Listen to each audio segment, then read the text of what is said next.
This is happiness, to be everything at once. Be unblinded, be unlearned, be unbridled and unburned.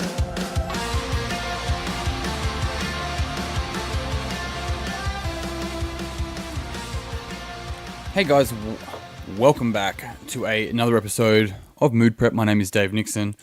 Today, I wasn't sure what to call today's episode. It was either just going to be fuck yes, or how to take your power back. So, I read a what's it called? An article, a blog by Mr. Mark Manson, the author of The Subtle Art of Not Giving a Fuck. And he basically was talking about if it's not a fuck yes, then it's a no, or a fuck no, right?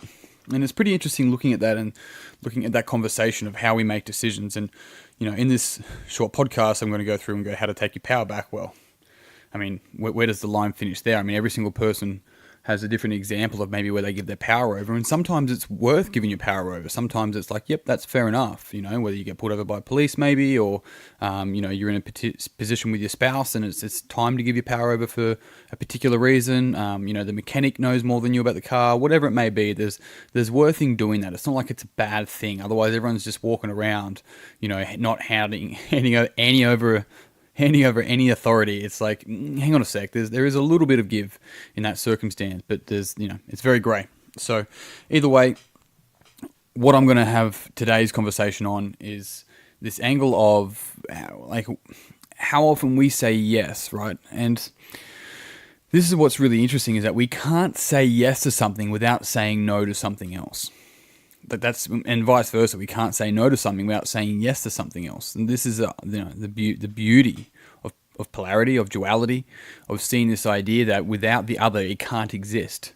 Without bad, we can't have good. Without night, there is no day. Like, it's literally, if I'm saying yes, it's like, oh, I can't. I always say yes. I can't say no. It's like motherfucker, you're saying no all the time. When you're saying yes to someone else, you're saying no to you. When you're intellectually saying yes, cognitively saying yes, but your body's saying no, you're saying no to your very fucking existence based on what? Well, maybe you think saying yes to this person is going to give you the thing that you want, when what it really is, the issue is that you have this program running that is conditional esteem, that your esteem is based upon somebody else's approval of you, and saying yes is going to get that. But you don't fucking remember this because it was a pattern that you were brought, into this world with when you were like 3 or 4. And you know what I mean? Like you grew up and you learned to say yes at that point. Like somebody took your fucking power away.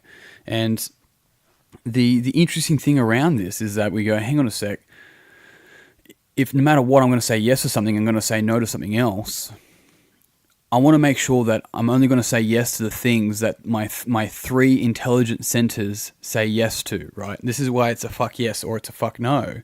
If it's not a fuck yes, if your head's saying yes, but your body's not saying yes, then it's saying no, right? And your 3 intelligence centers are your head, your heart, and your gut. And then it's looking at that. It's looking at this and going, to really take my power back in my word, in my decisions, what's in my power and what's not in my power, what is out of my power. And you can think of that as in what's in my circle of like influence, what's in my control, and what's out of my control. Because this is what's really interesting. Something that what's in your control can influence something out of your control, right? And this goes down to the idea that we get to choose our actions. We do not get to choose the consequences to those actions. And this is a really important point to remember, is because we make decisions and then get upset at the consequences. But if the consequences went our way, we wouldn't fucking blink an eye about it. It's like, no.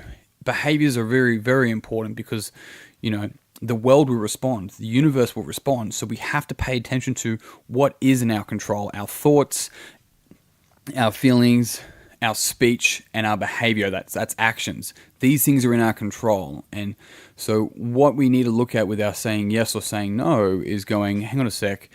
If I'm saying yes to this person, does all of me say yes to this? All of me. Here's another one, and this is a deeper question. And listen very, very quietly to what the truth is to this question when you ask it of yourself. What is the hidden motive to saying yes? There's a chance there may not be one, but there's also a very high chance that there may be a hidden motive. Why am I saying yes to this? And if there's a very loud, like, oh, well, it's the right thing to do. It's like, that's not the voice that I want you listening for. The voice I want you listening for is the one that's like, well, if you don't say yes, they won't like you. It's that voice you need to listen for, because then you realize you're not saying yes for them. You're saying yes out of fear that they won't like you. It's like, but you saying yes isn't you being you. Do you get that? This is why all of you needs to say yes, because when you're saying yes to that, you're saying no to you, the real you, not just you doing something with your time. You continue to like embed the mask on your face of lies, but we don't know it's lies, and we call it a personality, right? Oh, I just can't stop saying yes. Yeah, I hear you. Yeah. As long as you keep saying that, then you'll never be able to say no. So this is what it means when it's like, when you say yes to something, you're saying no to you.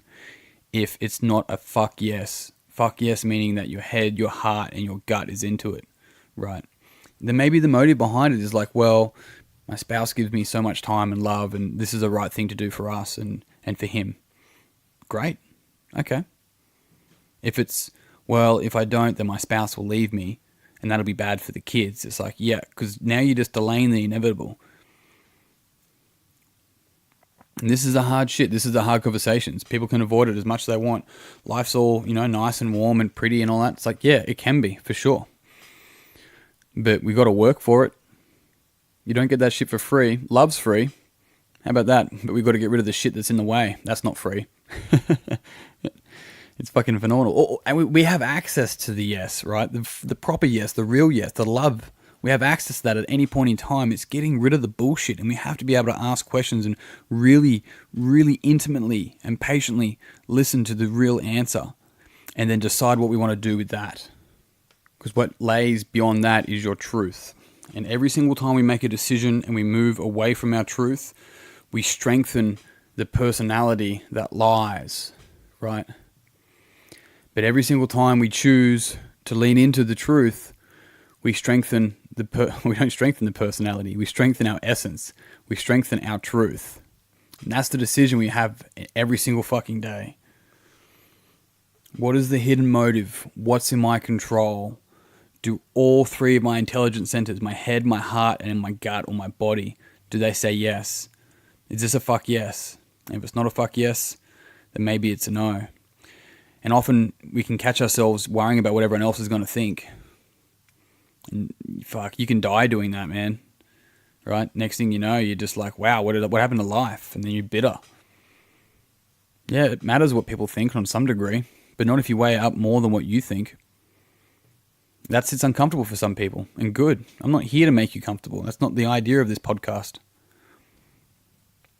Your potential lays in what's uncomfortable. Right? You've heard it, you grow outside your comfort zone. That's great. But it's not about growth necessarily. Sometimes it's about shelling away the bullshit that's not true. That's not us. It's unbecoming who we're not in order to truly become who we are. Team, I'm out. Thank you so much for tuning in. If you haven't already, jump on Facebook and jump on Mood Prep Online. I'd love to see you in there. Otherwise, crew, yeah, you know the drill. If you know someone that you think would benefit from this, it would mean the world to me if you would share it with them. Otherwise, I'm out. Until tomorrow, peace and pizza. Kick today in the dick. Slay the dragon. I'll see you soon.